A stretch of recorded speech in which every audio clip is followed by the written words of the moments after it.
con mis agradecimientos a todos los asistentes y a todos quienes nos escuchan a lo largo del país y en especial en las universidades, también mis saludos.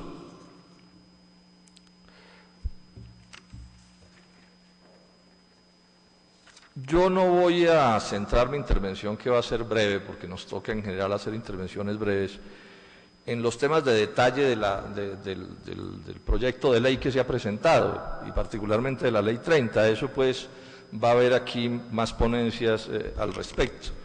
Yo voy a centrar mi intervención en comentar como el problema de fondo que tenemos. O sea, el problema de fondo es ¿cuál?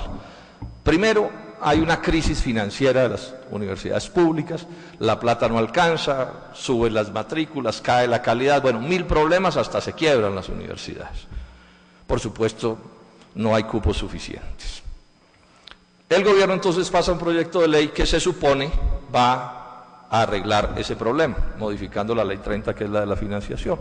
Aquí estamos entonces para analizar eso, qué tan cierto es que ese cambio va a modificar las cosas o por el contrario va a sesgar en una dirección absolutamente incorrecta, además de que no va a resolver el problema financiero. Sobre los detalles de esto pues habrá más puntadas. Yo simplemente quiero enfatizar este otro aspecto, pero desde ya menciono una cosa. Yo creo que el rector Basselman de la Universidad Nacional tiene razón cuando señala que la plata va a ser insuficiente y apunta a direccionar en un cierto tipo de universidad que no es la universidad que le conviene a Colombia, sino es la universidad del uribismo. Él no usa esas palabras, pero señala con claridad que se trata de direccionar las cosas así. Esto todo en la lógica de la privatización. Yo voy entonces a explicar por qué es tan nefasta la política de la privatización de la educación pública, porque el paquete sigue siendo el mismo, así nos tiren unos pesos, y por qué, cuál es el fondo de una política educativa contraria a una educación de alta calidad, que es la discusión. ¿Por qué? Y voy a utilizar para ilustrar el asunto el caso del TLC con la Unión Europea y algo que dijo algún ex rector de la universidad, para probar que aquí lo que hay es una especie de conspiración en contra del progreso material, científico y tecnológico del país con el libre comercio y adecuar el aparato educativo a esa... O sea, crear un aparato educativo cada vez más mediocre, que sea el justo, el que requiere esa economía mediocre. Digamos primero esto. El capitalismo le hizo grandes aportes al progreso de la humanidad.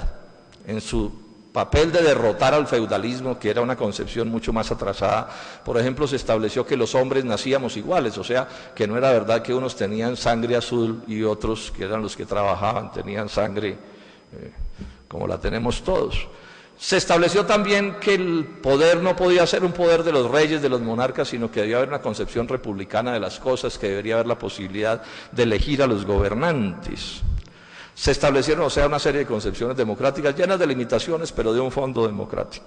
Y se establecieron las soberanías nacionales como un punto clave del progreso social, del progreso de la humanidad. Es decir, una nación, así sea más débil, no tiene por qué ser sojuzgada, aplastada, oprimida por naciones más poderosas y por imperios. Ese es el principio en últimas de la soberanía nacional. Pero al punto al que quiero llegar, esto otro lo puse apenas como un ejemplo, es que el capitalismo, la burguesía, porque aquí estamos en una batalla contra una concepción regresiva, se trata de irnos casi que hacia el feudalismo en cierto sentido adecuado al siglo XXI. Esa burguesía, ese capitalismo, toca la educación y la revolución del sistema educativo es de los aportes más importantes al progreso de la humanidad. ¿Qué es lo que se establece? Primero, que todos los habitantes de un país deben educarse, o sea, cubrimiento universal, salir de la ignorancia terrorífica del medioevo, donde eran ignorantes hasta los reyes. O sea, primera idea, cubrimiento universal. Segunda idea, educación en muchos niveles, hasta los niveles más altos, o sea, no se trataba solo de cubrimiento universal en niveles básicos primarios, sino llegar pues hasta los niveles más altos que requiera la sociedad. Tercero, y esto es muy importante reivindicarlo ahora, educación no confesional, es decir, libertad de cátedra de investigación, el derecho a los profesores a pensar como quieran y a los estudiantes a pensar como quieran, con independencia del pensamiento de las directivas, de las rectorías. Y cuarto, alta calidad. Porque si la educación no es de alta calidad, pues constituye una estafa. Es decir, si un muchacho pasa por 15 años de básica y de y de media, y resulta que al final no sabe lo que debería saber, pues es una estafa. La mala calidad no desarrolla a los países. Esto tropezaba con un problema, y es que todo esto de lo que he hablado es tremendamente costoso. Entonces la revolución en buena medida ¿en qué va a consistir? Además de la revolución en la concepción, en el rumbo, en el pensamiento de cómo hacer avanzar a los países, es la idea, primero, de reconocer que la familia, las personas, la vida privada no es capaz de atender estas inmensas necesidades que estaban apareciendo. Segundo, que en ese sentido las comunidades religiosas tampoco tenían el músculo financiero, económico, el poder suficiente para lograr esa educación universal y de alta calidad. Y por supuesto gratuita, para que pudiera estudiar todo el mundo, porque el capitalismo es por definición un sistema lleno de pobres. Entonces, ¿qué es lo que sucede? Que el Estado, probablemente por primera vez en la historia de la humanidad, dice, la educación, o sea, hacer culto a estos pueblos, desarrollar el conocimiento a altísimos niveles y cubriendo a todo el mundo es una responsabilidad del Estado. ¿Por qué del Estado? No estamos hablando de socialismos, estamos hablando de definición un sistema lleno de pobres. Entonces, ¿qué es lo que sucede?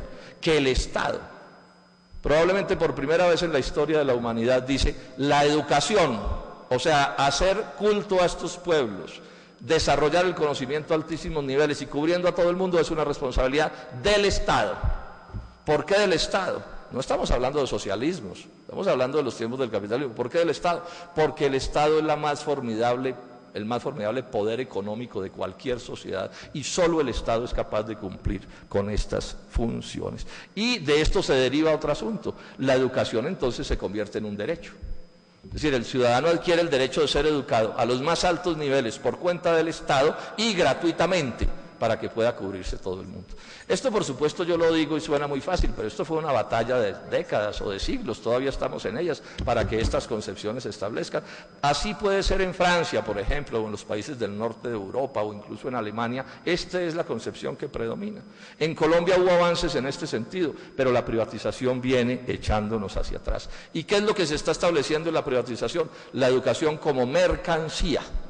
¿Qué quiere decir como mercancía? Que alguien la ofrece al mercado que llaman a la gente y la gente la compra o no la compra dependiendo si tiene o no capacidad de pago. ¿Cuál es el problema de la educación como mercancía? Pues muy simple, que mucha gente por ser un bien costoso no la puede pagar, porque se trata de una educación larga en el tiempo, compleja en sus niveles de ascenso, de alto nivel y eso es tremendamente costoso. Entonces, convertir la educación en mercancía, lo que significa, primero que todo, es excluir de la educación a un número inmenso de seres humanos que no pueden pagar esa educación convertida en mercancía. Y segundo, y quiero enfatizar en esto, la calidad dependiendo de los costos de las matrículas. He insistido en señalar que por norma la educación privada es sinónimo de mala calidad, por lo menos en lo que tiene que ver con la educación del pueblo. La educación privada de los hijos de los magnates puede ser tan buena como las mejores de las públicas, pero sobre la base de matrículas carísimas que puedan contratar los mejores profesores, las mejores bibliotecas, los mejores centros de investigación. Pero la educación privada, barata o relativamente barata, es por definición una educación de mala calidad.